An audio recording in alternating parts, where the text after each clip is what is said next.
Ebyokwerinda binywezeddwa okwetooloola Paalamenti okutangira abantu abaagala okwekalakasa nga bavumirira enguzi esusse mu ggwanga.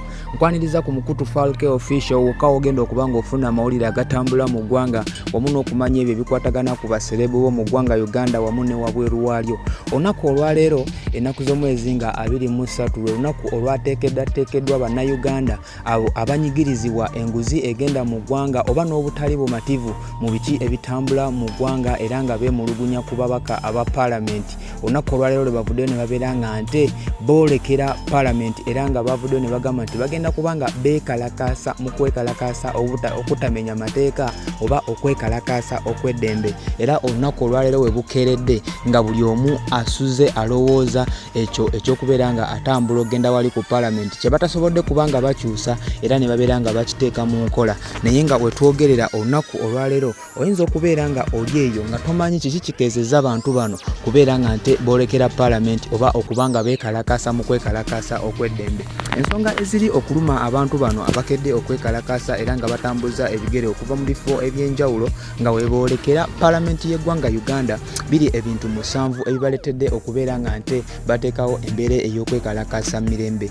Byengenda okuba nga nkusomera gwe abadde tabimanyi ate mwanattu obeere nga otambula n'omugendo okubanga omanya ki ekitegeezezza bannayuganda nga tebaawudde mu kibiina ki oba kibiina ki obula ne babeera nga nte bavudde babeere nga bagenda okwekalakaasa wali ku Paalamenti. Nga ensonga 7 ezo ensonga esookera ddala y'okubeera nga bagamba nti sipiika wa Uganda oba sipiika amanyiddwa nga Nnaalongo Anita Among nga bagamba nti tebalina kirala kye bamwagaza okugyako kubanga alekulira ku bwa sipiika.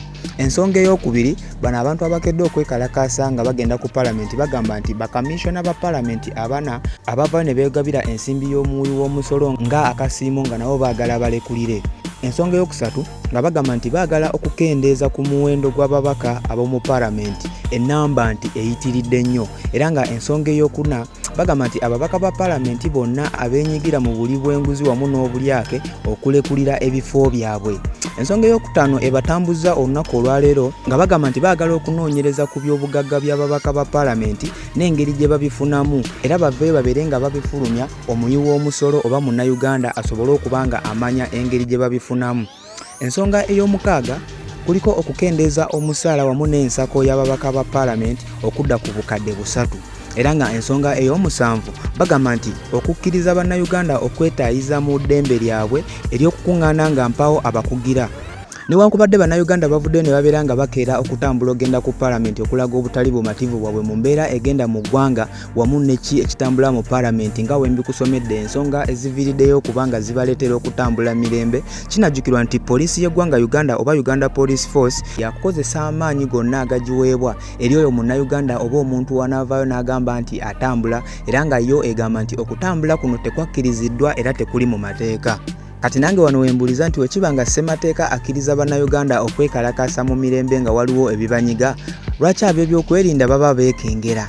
So bye bigenda mu ggwanga Uganda olunaku olwaleero bannayuganda okuva mu bitundu eby'enjawulo naddala mu kibuga Kampala basobodde okuba nga bakeera ku makya ate nga boolekera badda wali ku Paalamenti olw'ensonga ezo ze baagala okuba nga bateesaako ezibanyiga ensonga ezo okusingira ddala ensonga 7 nga bwe nzikusomedde. So gwe ali ku TV yo oba asigadde waka manya nti ekiri mu kibuga obanga oli wakuyingira kibuga making sure nti otambula mu mirembe okubeera nga nte otambula n'omulamwa gw'okwekalakaasa so si kubeera nga nte okola ebintu ebirala eby'enjawulo. Awo ge tusobodde okuba nga tukufunira ssaawa zino wano ku Falke Official tujja kusigala nga tukuwa update ate omanye ki ekigenda mu maaso. Tukwagala nnyo. For now, bye bye.